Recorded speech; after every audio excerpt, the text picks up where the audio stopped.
Iniciando aqui o estudo do tópico 2, que trata da história da cinesiologia biomecânica. Os pioneiros, assim como na filosofia, foram os gregos, no estudo da cinesiologia biomecânica, em destaque para Arquimedes e Aristóteles. Aqui no livro fala de Arquimedes. Iniciou com os conceitos matemáticos, geométricos e mecânicos, princípios hidrostáticos que explicam a maneira pela qual os corpos flutuam, na qual se baseiam os estudiosos da cinesiologia da natação. E entre as suas considerações observam-se descrições a respeito das leis das alavancas e dos centros de gravidade. Então Arquimedes foi o cara que teve essa curiosidade de como os corpos flutuavam e estudou esses princípios hidrostáticos. E Aristóteles, que é considerado o pai da cinesiologia, pois observou os animais em seu ambiente natural e retirou os conceitos que descreviam a ação dos músculos, sendo que nesta descrição os músculos estavam submetidos a uma análise geométrica. Aí na Idade Média a coisa já ficou um pouco mais devagar, porque ali houve aquela fase onde Deus era o centro de tudo, que não havia que o culto ao corpo era de certa forma proibido. Então os estudos nessa fase foram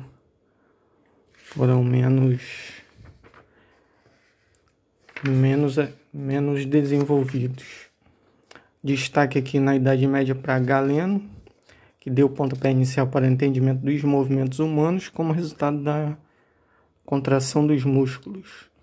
Destacou-se pelo detalhamento da anatomia do corpo humano, do esqueleto dos músculos e suas funções, o que se pode considerar como uma descoberta magnífica para a evolução da cinesiologia. Foi também o primeiro médico dedicado ao esporte.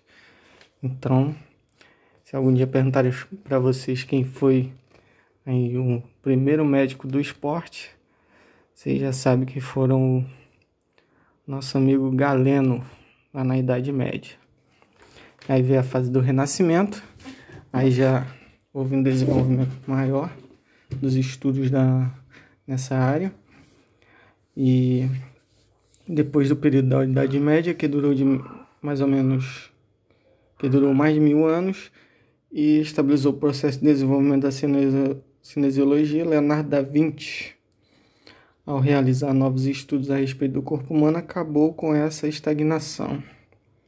Então da Vinci aí retomou os estudos e estavam muito parados até essa fase, né? No século XVI surgiu André Vessalio, que seria o que contestou as ideias de Galeno, reformando os conceitos de anatomia. Então é a ciência se desenvolvendo. Este período se caracteriza pela liberdade de pensamento, arte, literatura e filosofia. Surgem alguns nomes como Miguel Ângelo, Leonardo da Vinci, Maquiavel.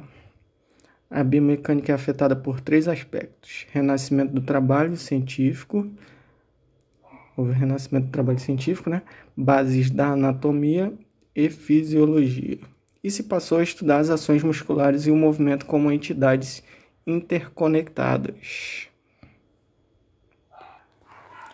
Mas dentro dessa fase aí, veio o que foi chamado de Revolução Científica. Nos anos de 1600 a 1730, mais ou menos, houve interesse sobre o estudo de novas ideias e houve também novas descobertas na cinesiologia e principalmente, né, na biomecânica. Houve o surgimento do envolvimento da teoria e prática por meio das experimentações, e houve também o desenvolvimento disso aqui, que são as 3 leis de Newton. As três leis de Newton são a primeira lei do movimento de Newton, que é a lei da inércia, a segunda lei do movimento, que é massa e aceleração, e a terceira, que é ação e reação.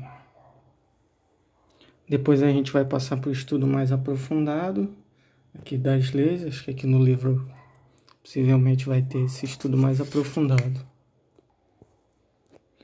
Aí depois vem aqui falando sobre Giovanni Alfonso Borelli, 1608-1679. O cara é considerado o pai da biomecânica, sendo o primeiro a esclarecer que as alavancas do sistema musculoesquelético aumentam, ampliam o movimento muito mais do que a força. E também desvendou as forças requeridas para equilibrar articulações no corpo humano, determinando o centro de gravidade do corpo humano, e demonstrou que a inspiração dependia de ação muscular e a expiração dependia da elasticidade dos tecidos. Entre seus estudos aí, Borelli estudou também a ação da respiração, pelo que a gente está vendo aqui. E aí, passando aqui para o século XIX, século XX, três invenções dessa época trouxeram uma série de consequências para o mundo e as ciências. Essas invenções são a novela de Emílio de Rousseau, 1762, a máquina de vapor de Watt, 1777, e a Revolução Francesa, em 1789. Estas invenções trouxeram o desenvolvimento do esporte e da atividade física, criando maior interesse pela locomoção humana. Relato lá em Guillamon, 2014. Na França foi fundada uma das primeiras escolas de educação física do mundo. Então, uma das primeiras escolas de educação física foi fundada na França, a escola de Joinville-le-Pont, que, inspirados em amoros, fundaram a Escola Militar de Educação Física em 1890. Tiveram destaque dois professores, Demene, que era matemático, e Herbert, que era um militar. Demene criou a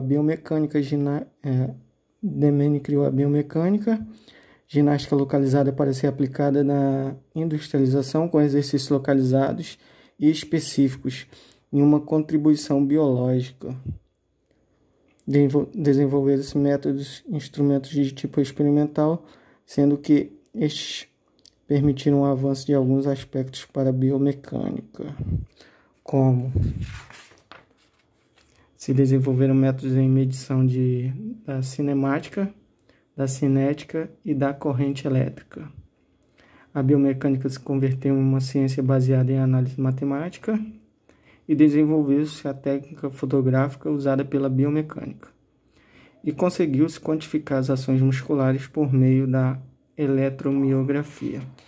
Então, aqui no século XIX, século XX, já houve ainda uma evolução maior de estudos e também a fundação da Escola de Educação Física. Tudo isso baseado também na Revolução Industrial, né? Porque nessa época a saúde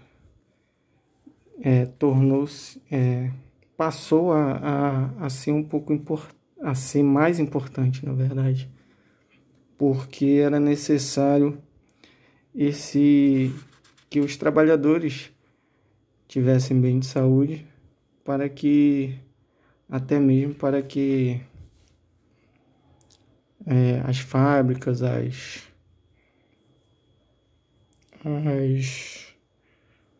as indústrias não ficassem sem sua mão de obra.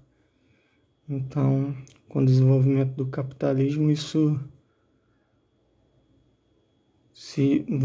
levou um pouco à evolução dos estudos também e da criação de escolas de educação física.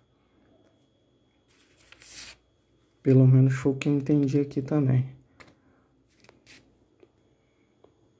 Assim também como a gente estudou lá no na história da educação física do apoio dos militares na criação da educação física, até mesmo por causa do treinamento dos soldados, que levava muito em consideração o aspecto físico para combate.